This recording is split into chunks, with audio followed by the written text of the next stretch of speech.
नहीं तो बोले सिचुएशन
आम्ही तो आता जंगल ट्रेकिंगला घेऊन आलायस तर काय सांगशील जंगल ट्रेकिंग बद्दल किंवा या ज्या गावात आणलेस त्याबद्दल काय सांगशील?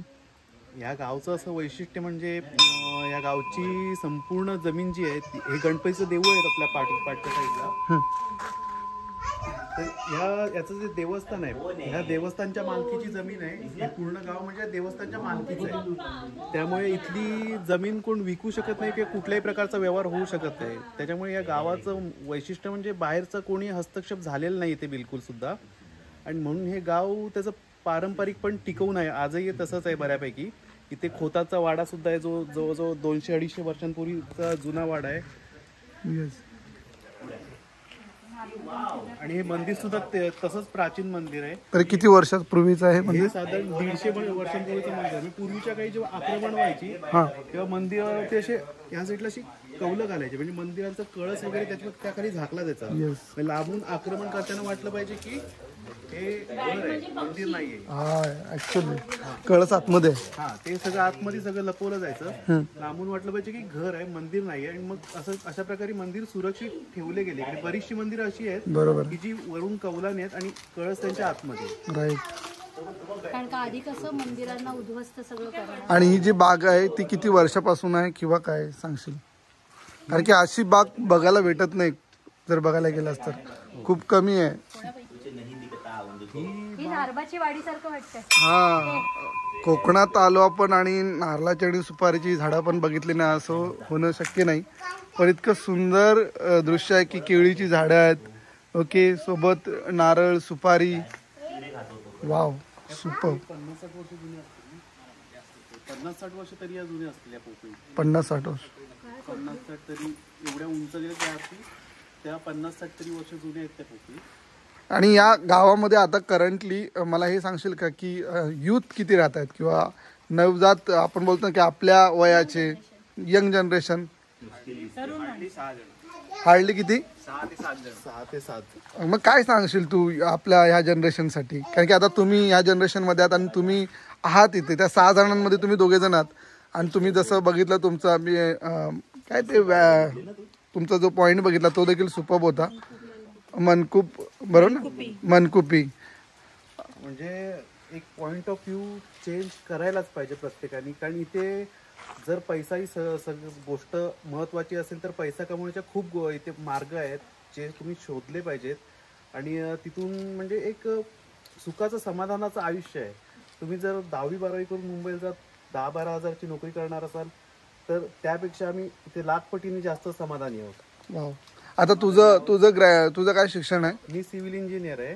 ओके. पुण्याहून इंजिनिअरिंग केले आणि मेकॅनिकल इंजिनियर आहे. मग तुम्ही इंजिनिअरिंग असताना एक गावची ओढ म्हणजे आधीपासूनच होती की? चर्चेतून आमचे विषय निघाले की आपण म्हणजे ऍक्च्युली गावासाठी पण काहीतरी केलं पाहिजे आणि आपलं पण आहे ते जपलं पाहिजे. तिथून अशी म्युच्युअल अंडरस्टँडिंग झाली की हेच हवंय. आमचे चर्चेतून आमचे ते कॉमन पॉईंट निघाले. दोघांचा आता करंट एज काय आहे तरी पण? मी 24. 29 आहे. वाव, म्हणजे तुम्ही असं आमच्या चर्चेतूनच विषय निघाले. कारण आम्ही असेच संध्याकाळी वगैरे भेटायचो एकत्र, खेळायला वगैरे एकत्र असायचो. त्याच्यामुळे आमचे बरेच असे कॉमन विषय निघाले. मग त्यातूनच आम्ही मनकुपी चालू केलं. पण आता उद्या समजा जेव्हा तुमचं प्रपंच वाढेल, लग्न होतील मग काय तुम्ही पर्स्पेक्टिव्ह ठेवताय? कारण का अशा वेळेला आता ॲज अ सिंगल लाईफ किंवा बॅचलर लाईफ तुम्ही तुमचं डिसिजन किंवा पॅरेंट्स पण कन्सर्न हे करू शकतात, पण उद्या मॅक्झिमम प्रॉब्लेम तेव्हा होतात ज्या वेळेला मुली पिक्चरमध्ये येतात. तर मग अशा वेळेला तुमचं पर्स्पेक्टिव्ह काय असेल की तुम्ही इकडच्याच मुली बघाल का कसं, किंवा कन्व्हिन्स कराल किंवा काय कसं? आता खरं बघायला तर काही मुली शहरात अशाही आहेत की ज्यांना ज्यांना गावाकडची मुलं हवी असतात, ते लाईफ हवं असतं. अशा आहेत मुली ज्यांनी आमच्या स्वतःला चेंज करायला तयार होतात. लग्न पण खूप वेळा हा एक प्रश्न पडतो, खूप वेळा पॅरेंट्स क्वेश्चन करतात की यार तू आता गावी राहतोयस तर मग मुलगी मिळणार नाही किंवा हे. ते बरेच जण असे मलाही आजही बोलतात की तू असं करतोयस तसं करतोयस, तू मुलगी कशी.